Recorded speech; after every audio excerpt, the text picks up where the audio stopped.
इस घटना का जिक्र तत्कालीन मीडिया में विशेष रूप से तब हुआ था जब नेहरू व लियाकत अली खां एक खुली कार में आए थे। वह आज़ादी के कुछ दिन बाद की बात है। महीना अगस्त 1947 का ही था। दोनों खामोश थे। चेहरों पर गहरी उदासी और थकान थी।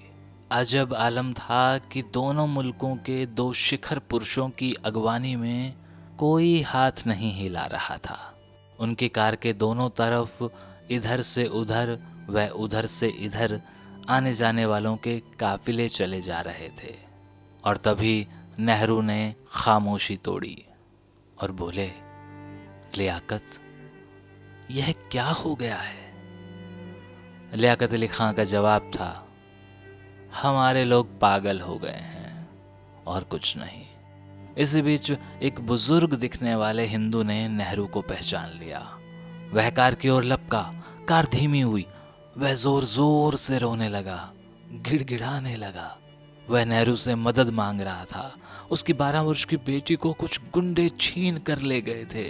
वह बार बार गुहार लगा रहा था, पंडित जी, आप बहुत बड़े आदमी हैं, आप जो चाहे कर सकते हैं, बस मुझे मेरी बेटी दिलवा दीजिए। पंडित नेहरू ने बाद में 3 मूर्ति भवन में इस घटना का जिक्र किया तो वह स्वयं भी भावुक हो गए। बहरहाल नेहरू लियाकत के अंगरक्षकों ने उस रोते बिलखते बुजुर्ग को कार से अलग कर दिया।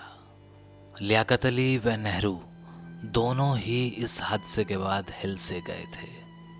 उस रात दोनों लाहौर में ही रुके, मगर नेहरू लगभग सारी रात बरामदे में ही चक्कर काटते रहे, सो नहीं सके।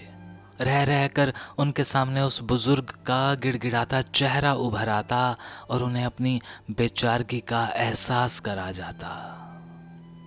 इस एक दिन के लाहौर प्रवास ने नेहरू को हिला के रख दिया था। अगले दिन सुबह निकले तो एक बुढ़िया ने कार को हाथ दे दिया। लियाकत अली खां ने कार रुकवाई। वह बुढ़िया ना रो रही थी ना कुछ मांग रही थी। उसका सिर्फ एक गिला था कि आप दोनों तो बहुत बड़े समझदार आदमी हो, आप दोनों तो बहुत समझदार आदमी हो ना। बंटवारा ही कराना था तो जमीन जायदादों का कराते।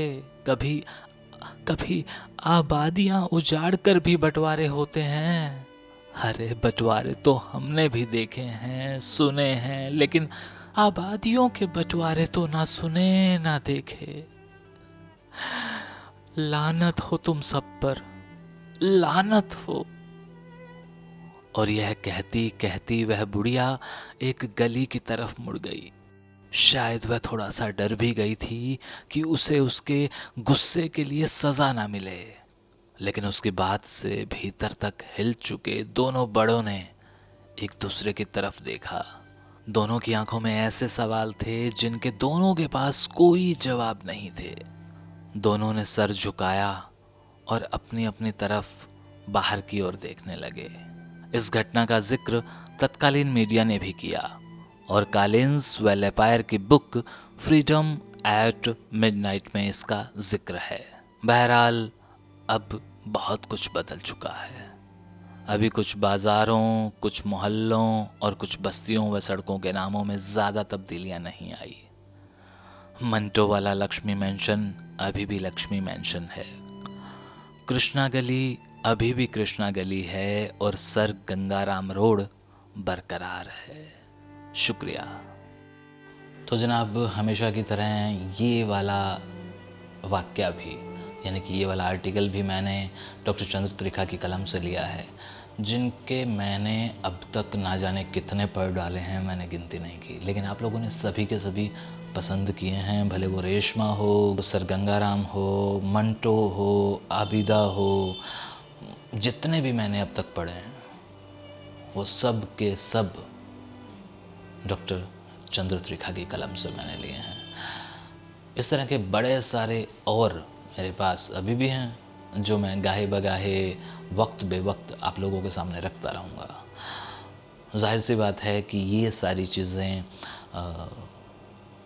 47 के हवाले से जुड़ी हुई हैं, हम दोनों के देशों से, मुल्कों से जुड़ी हुई हैं।